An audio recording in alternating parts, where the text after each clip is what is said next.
Assalamualaikum warahmatullahi wabarakatuh. Perkenalkan, nama saya Julianesa Mahendra Putra dari kelas TI 2024A dengan NIM 240512018. Di sini saya ingin menjelaskan tentang UTS pemrograman berbasis platform. Nah, untuk UTS di sini saya ingin mengambil web- website personal portofolio. Ya, untuk yang pertama-tama kita lakukan preview singkat untuk website yang telah saya buat. Oke, di sini merupakan page pertama dari portofolio yang saya buat. Nah, di sini merupakan ada pembukaan. Nah, ini pembukaan welcome to my personal portfolio. Lalu untuk di bawahnya ini ada penjelasan tentang saya ini. Lalu untuk yang di bawahnya merupakan pendidikan, pendidikan yang telah saya ampu, lalu bahasa yang saya gunakan.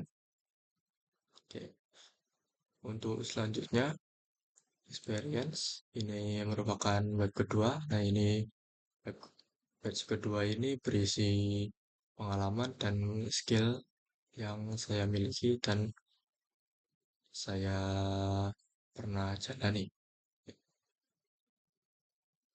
Oke, sini merupakan pengalaman yang pernah saya jalani dulu. Dan ini merupakan interpersonal skill yang saya miliki.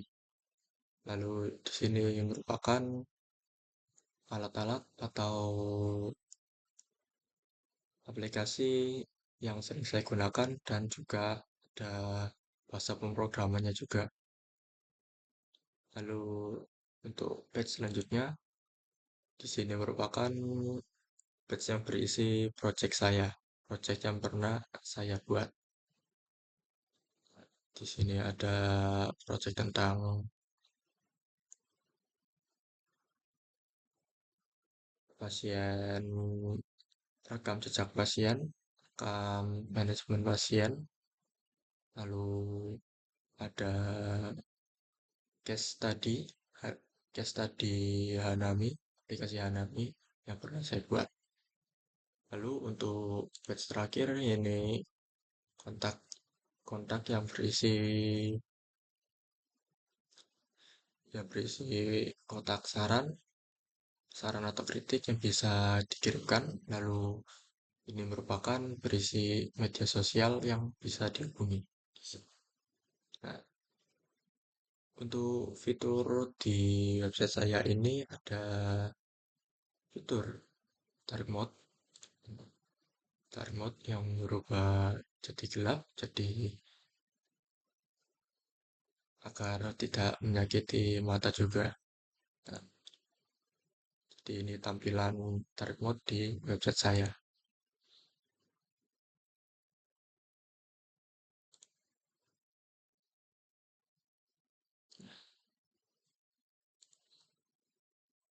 Nah, sebenarnya di sini juga ada fitur tersembunyi yaitu jika mengklik kata-kata yang ada di navbar ini, nah, maka akan kembali ke page utama yang berisi profil saya.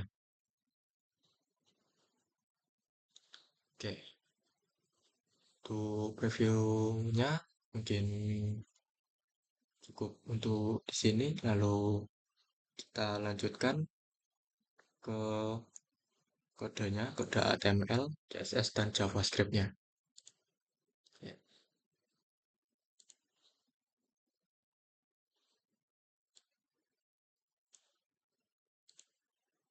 Nah,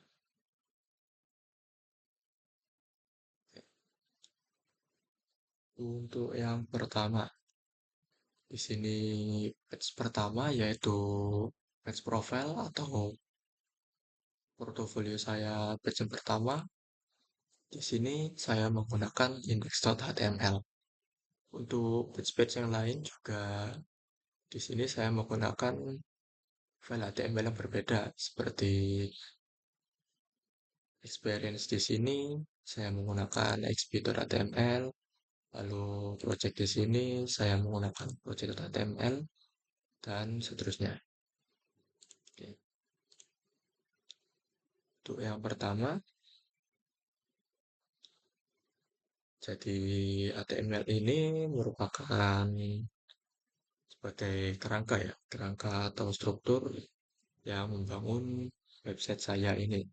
Lalu ada juga CSS, tentu saja CSS ini digunakan sebagai penghias, desain atau tata letak visual dari website saya. Lalu untuk JavaScript ini sebagai otak yang menangani semua interaktivitas dari website saya. Nah, mari kita mulai dari awal. Nah, jadi untuk pertama-tama di sini ada index.html. Nah, index.html ini saya gunakan untuk page di awal saya, yaitu page profile, portofolio awal. Nah, di sini saya ada link href ini, sudah jelas. Di sini saya menggunakan framework Bootstrap. Nah, lalu ada juga link rel ini CSS, lalu untuk ini digunakan JavaScript. Nah, lalu di sini juga ada linknya, link rel lagi untuk AOS atau Animate on Scroll. Nah, itu jelaskan nanti. Oke.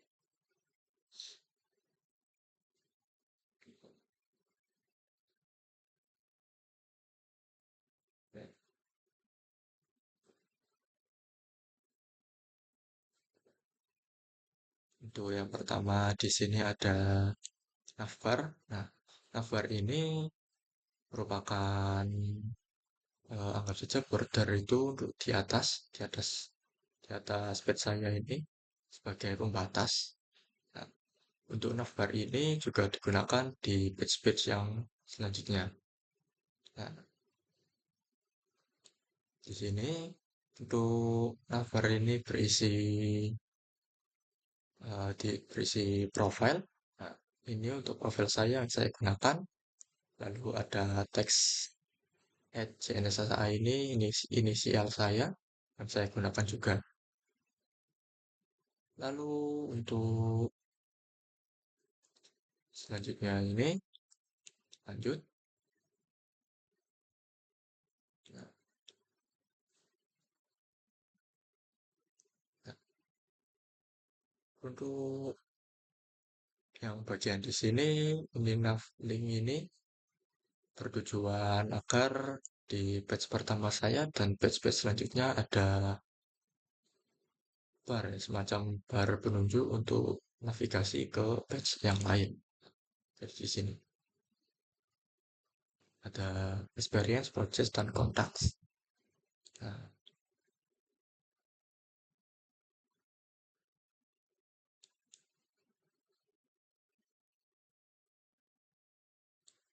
hmm,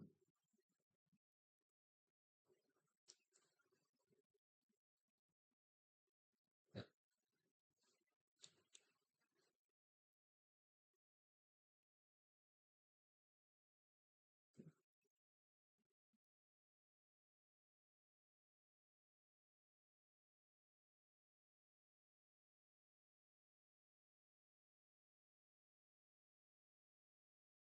kamu mungkin ada penjelasan sedikit ya untuk UL atau unordered list ini.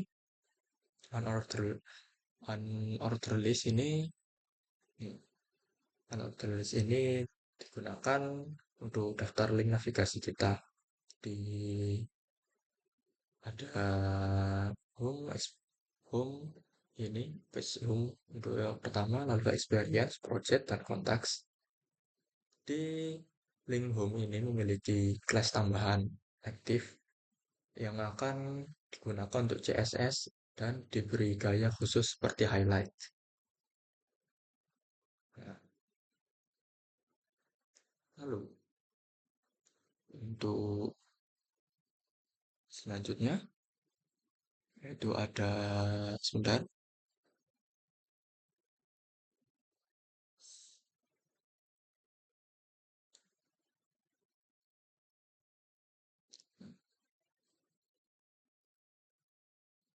Nah, di sini ada tombol call to action atau CTA.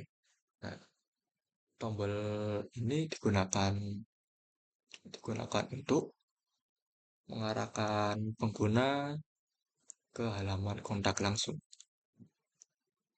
Di sini halaman.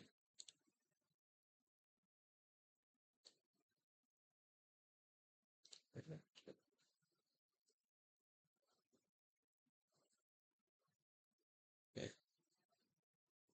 Mungkin untuk sebagian besarnya seperti ini untuk page-page yang pertama untuk home ini. Nah, di sini ada profile image model. Nah, ini berguna untuk sebagai profil tambahan di atas ini di sebagai navbar. Nah, profil kedua. Nah, mungkin di page-page selanjutnya kira-kira sama untuk polanya seperti di project, di experience, dan di konteksnya. Nah, untuk di experience, nah, untuk di experience juga ada tambahan-tambahan. Jadi ada section class experience, lalu ada kelas-kelas yang di dalamnya ini ada timeline, timeline items, timeline dot, timeline date, dan timeline content, dan seterusnya. Nah, untuk di project ini ada juga section section class project. Nah, mana section class?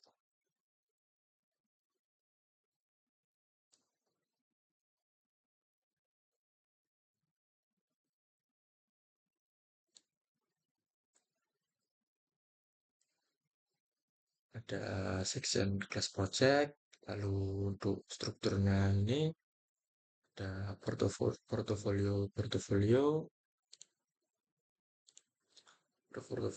yang berisi gambar-gambar. Nah, untuk yang terakhir ada di bagian kontaks.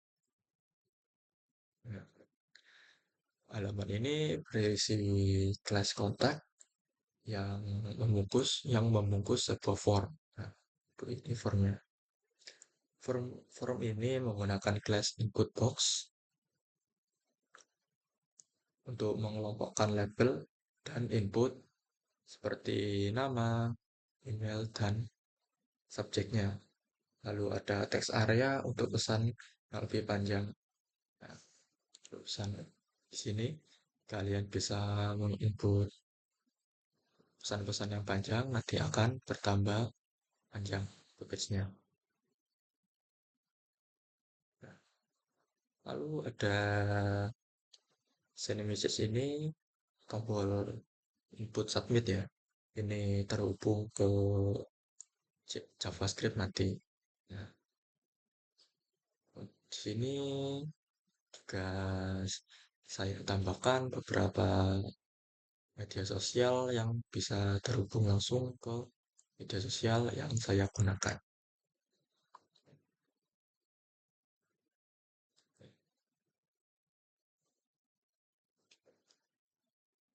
Oke, untuk mungkin saya akan jelaskan sedikit di bagian CSS-nya. Nah,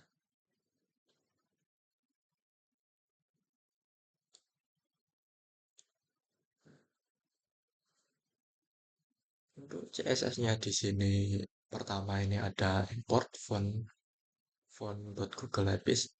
Ini berguna untuk mengimport font dari Google. Lalu untuk welcome text ini untuk sebagai amalan ini untuk warna-warna yang di awal. Nah, di sini ada tampilan yang berbeda saat tampilan speed saya dibuat seperti HP. Nah, untuk seperti HP, seperti ini tampilan dari web saya. Nah, untuk navigasi di sini juga berbeda, ada tombol tiga ini yang digunakan untuk menampilkan tombol navigasi dari page yang lain. Nah, mungkin untuk seperti ini tampilan kira-kira website saya jika di HP. Nah,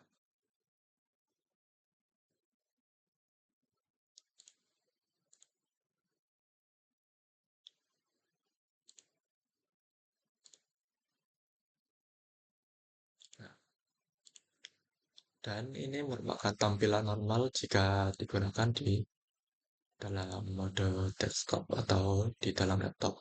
Nah,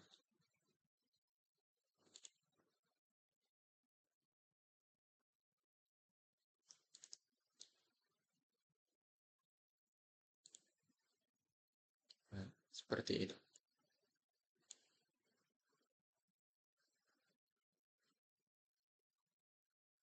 Nah, untuk di bagian CSS ini juga ada tarik mode. Ya, tentu saja ada tarik mode yang digunakan untuk mengatur mode tarik mode dan lift mode di dalam website saya.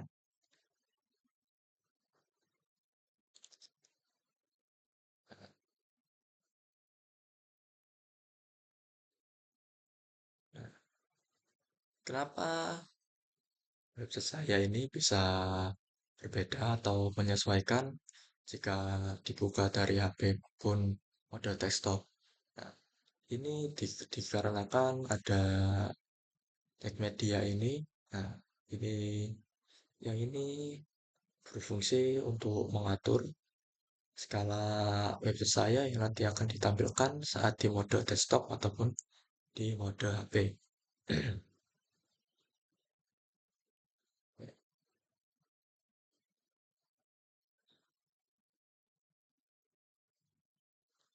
Untuk yang terakhir di sini ada JavaScript. Nah, JavaScript ini sudah jelas digunakan untuk interaksi yang ada di website saya seperti send messages ini. Lalu untuk berpindah page, pindah halaman. Nah,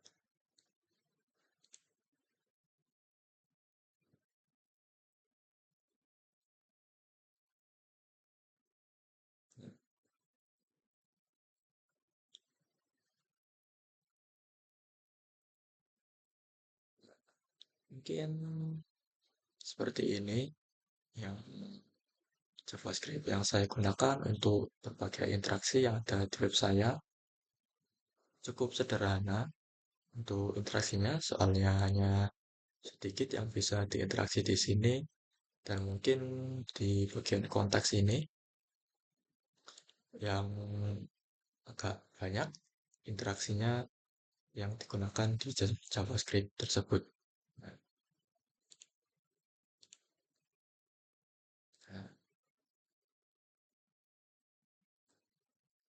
jadi mungkin kira-kira seperti itu penjelasan dari website yang saya kerjakan dan saya buat. Nah, jadi untuk rangkuman ringkasnya ini HTML ini saya gunakan sebagai struktur yang bersih dan jelas untuk semua halaman yang saya gunakan. Lalu ada CSS sudah jelas ini digunakan untuk tampilan web saya. Nah, di CSS ini saya gunakan menggunakan Flexbox, Grid, dan Media Queries. Dan frameworknya juga saya menggunakan Bootstrap. Nah, untuk JavaScript sendiri, ini ringkas, digunakan untuk menambahkan interaktivitas penting seperti menu mobile ini dan scroll spy yang menggunakan aksi penggunanya dengan perubahan class di CSS. Semua file ini bekerja bersama sebagai satu sistem yang utuh untuk menghasilkan website portofolio yang saya gunakan. Nah, mungkin kurang lebihnya saya mohon maaf jika ada salah kata atau kesalahan. Wassalamualaikum warahmatullahi wabarakatuh.